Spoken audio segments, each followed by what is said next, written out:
দুপক্ষের ঝগড়া থামাতে গিয়ে হামলা শিকার কিশোরের মৃত্যু। জনগণ নির্বাচনের জন্য মুখিয়ে আছে বলছেন প্রিন্স। জানাবে বেগম খালেদা জিয়া দেশে ফেরা ঘুরে যাবে রাজনীতির মোড়। এবং সর্বশেষ জানাবো দাওয়াত খেতে গিয়ে মার খেলেন আওয়ামী লীগ নেতা। শুনছিলেন সংবাদ শিরোনাম, এবারে বিস্তারিত। দুপক্ষের ঝগড়া থামাতে গিয়ে হামলা শিকার কিশোরের মৃত্যু। নরসিংদীর রায়পুরায় চরাঞ্চলের আলীনগরে দুপক্ষে ঝগড়া থামাতে গিয়ে আহত রাজন শিকদার নামে এক কিশোরের মৃত্যু হয়েছে। রাজন আলীনগর এলাকার ফজলু মিয়ার ছেলে এবং সায়দাবাদ উচ্চ বিদ্যালয়ের এসএসসি পরীক্ষার্থী ছিল। স্বজনদের বরাতে জানা গেছে 27 এপ্রিল বিকেলে এসএসসি পরীক্ষা শেষে সহপাঠীদের সঙ্গে ক্যারাম খেলছিলেন রাজন। এ সময় মধ্যনগরের জাহাঙ্গীর ও তার লোকজনের সঙ্গে বাঁশগাড়ি এলাকায় এক অটোরিকশা চালকের ঝগড়া বাঁধে। ঝগড়া থামাতে এগিয়ে গেলে রাজন সহ স্থানীয়রা চালককে নিরাপদ বাড়ি পৌঁছে দেন। এর জেরে সন্ধ্যায় জাহাঙ্গীরের নেতৃত্বে একটি দল আলীনগরের এক দোকানে হামলা চালায়। ওই সময় রাজনকে বাঁশ দিয়ে বেধড়ক মারধর করা হয়। গুরুতর আহত অবস্থায় রাজনকে প্রথমে স্থানীয় স্বাস্থ্য কমপ্লেক্স এবং পরে ঢাকা মেডিকেলে নেওয়া হয়। অস্ত্রোপচারের পর তাকে আইসিইউতে রাখা হয়। শুক্রবার দুপুরে তার মৃত্যু হয়। রাজনের ভাই রাসেল বলেন, আমার দোকানেও হামলা চালায় ওরা, দোকান ভাঙচুর করে টাকা লুটে নেয়, আমার ভাইকে নির্মমভাবে মারা হয়। আমরা এর বিচার চাই। এই ঘটনায় মূল অভিযুক্ত জাহাঙ্গীর ও তার সহযোগীরা আত্মগোপনে রয়েছে বলে জানান স্থানীয়রা। জনগণ নির্বাচনের জন্য মুখিয়ে আছে বলছেন প্রিন্স।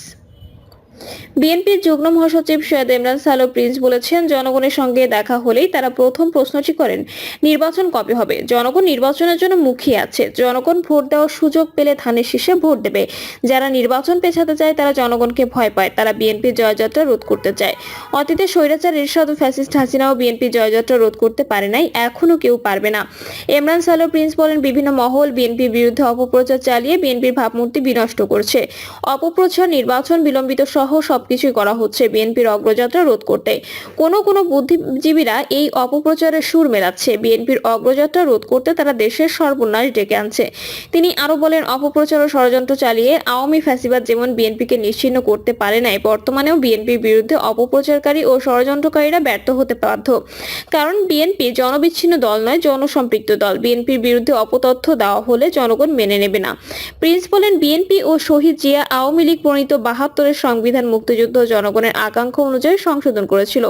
বিএনপি আবাসের সংস্কার সহ যুগের চাহিদা অনুযায়ী জনগণের কাছে প্রদত্ত প্রতিশ্রুতি ও গণঅভ্যুত্থানের আকাঙ্ক্ষা বাস্তবায়নে সংবিধান এবং রাষ্ট্র কাঠামো সংস্কার করতে অঙ্গীকারবদ্ধ। জাতীয় নির্বাচনের আগে স্থানীয় নির্বাচন চাওয়া নিয়ে তিনি বলেন, কোনো দল হঠাৎ জাতীয় নির্বাচনের আগে স্থানীয় সরকার নির্বাচন চায়।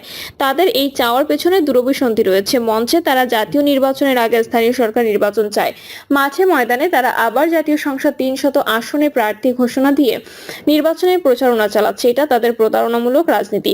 বিএনপির ভারপ্রাপ্ত চেয়ারম্যান তারেক রহমান বক্তব্য উদ্ধৃত করে তিনি বলেন, জনগণের পাঁচ বুঝে কাজ না করলে জনগণের এই রাজনৈতিক দলগুলোর নিঃশর্ত সমর্থন অন্তর্বর্তী সরকারের প্রতি অনির্দিষ্টকালের জন্য নাও থাকতে পারে।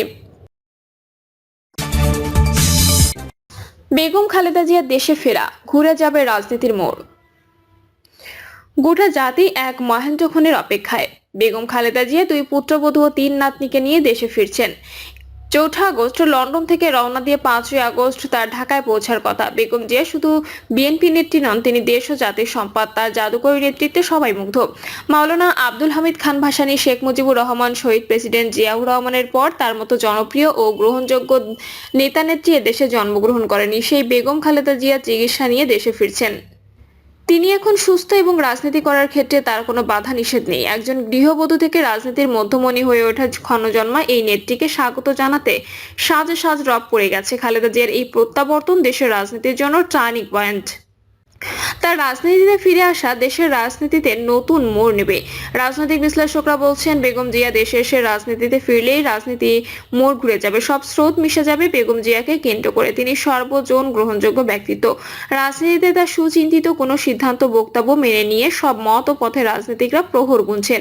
এছাড়াও বেগম খালেদা জিয়া অন্তর্বর্তী সরকারের প্রধান উপদেষ্টা ডক্টর মোহাম্মদ ইউনূস চিন্তা ও চেতনায় একে অন্যের পরিপূরক।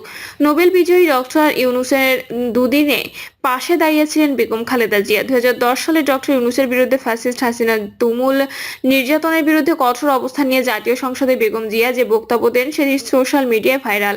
আবার গত বছরের 21শে নভেম্বর সশস্ত্র বাহিনী দিবসে ঢাকা সেনানিবাসে সেনাকুঞ্জে যান বেগম খালেদা জিয়া। অসুস্থ খালেদা জিয়াকে পেয়ে ডক্টর মোহাম্মদ ইউনূস আবেগ আপ্লুত হয়ে ওঠেন এবং তিনি বেগম জিয়াকে পেয়ে নিজেকে ধন্য মনে করেন। বেগম জিয়াকে দেখেই ডক্টর ইউনূস সেখানে এগিয়ে যান এবং দাঁড়িয়ে থেকে কিছুক্ষণ কথা বলেন। এ সময় ছাত্র জনতার আন্দোলনের নেতৃত্ব দেয়া ছাত্রনেতা অন্তর্বর্তী সরকারের উপদেষ্টাদের দেখা যায় লাইন ধরে বেগম জিয়ার সঙ্গে নিজেরা পরিচিত হচ্ছেন এবং বেগম জিয়ার সঙ্গে ছবি তুলছেন।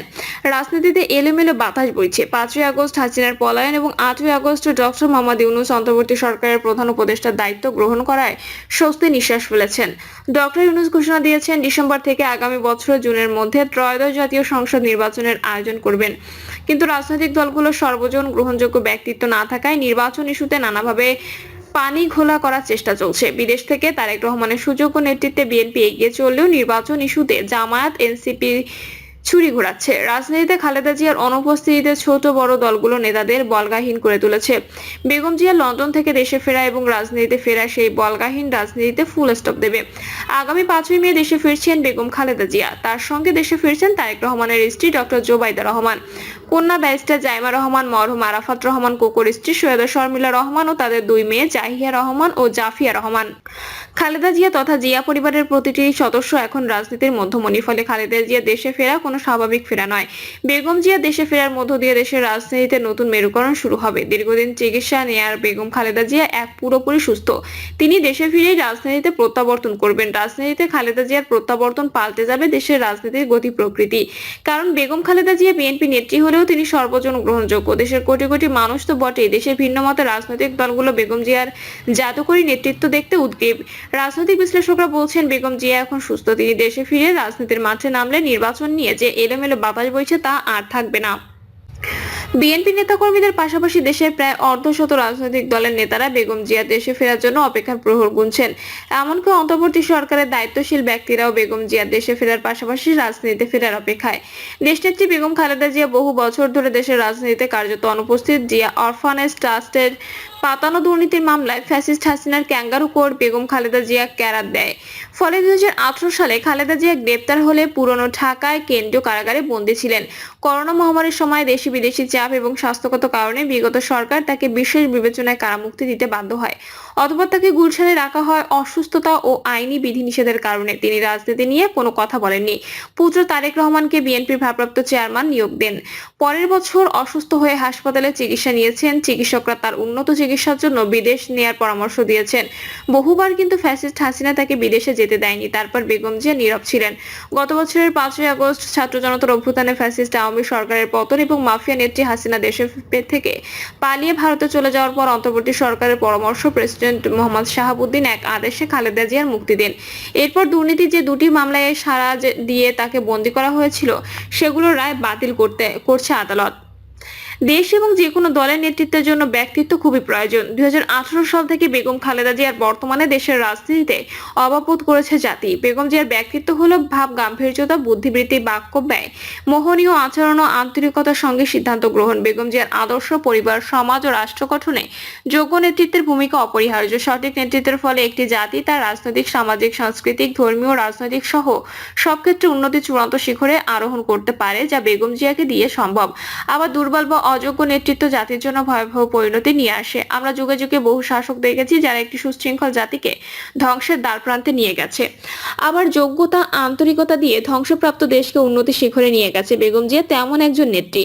সাংগঠনিক ও অনুসারীদের সম্পর্কে জ্ঞান থাকা অনুযায়ী উপযুক্ত কর্মী বাছাই, বাস্তবতার সঙ্গে মিল রেখে কাজে বিভক্তিকরণ, দায়িত্ব বন্টন, সুসম্পর্কের জন্য যোগাযোগ, কার্যকর সমন্বয় সাধন এবং জবাবদিহি নিশ্চিত করতে পারা নেত্রী হচ্ছে বেগম জিয়া। তিনি রাজনীতিতে নামলে রাজনীতির গতিধারা বদলে যাবে। বেগম জিয়া রাজনীতিতে নামলে বিএনপি রাজনীতির নতুন গতি পাবে। শুধু তাই নয়, দেশের রাজনৈতিক দলগুলোর শীর্ষ নেতারাও বেগম জিয়ার সঙ্গে দেখা করে নিজেদের অবস্থান পরিষ্কার করবে। গত মাসে জামায়াতে আমায় ডক্টর শফিকুর রহমান লন্ডনে গিয়ে বেগম জিয়ার সঙ্গে সাক্ষাৎ করেছেন। এনসিপি সহ অন্যান্য দলের নেতারাও উদ্গ্রীব হয়ে রয়েছেন বেগম খালেদা জিয়ার সঙ্গে সাক্ষাতের জন্য। প্রায় 6 দশক থেকে দেশের রাজনীতি সক্রিয় এমন একজন নেতা বলেন, বেগম খালেদা জিয়া রাজনীতিতে নামলে রাজনীতির গুণগত পরিবর্তন ঘটবে। তার ধানমন্ডি 5 নম্বর রোডের বাসায় ও রাস্তায় চলাচল সময় পুলিশের নিরাপত্তা চাই। এ বিষয়ে বিএনপি চেয়ারপারসনের একান্ত সচিবের স্বাক্ষরে স্বরাষ্ট্র মন্ত্রণালয় ও আইজিপি সহ সংশ্লিষ্ট দপ্তরে চিঠি দেওয়া হয়েছে। প্রিয় দর্শক, এই ছিল এখনকার সর্বশেষ সংবাদ। আপডেট সব সংবাদ পেতে চ্যানেলটি সাবস্ক্রাইব করে বেল আইকনটি ক্লিক করে রাখুন।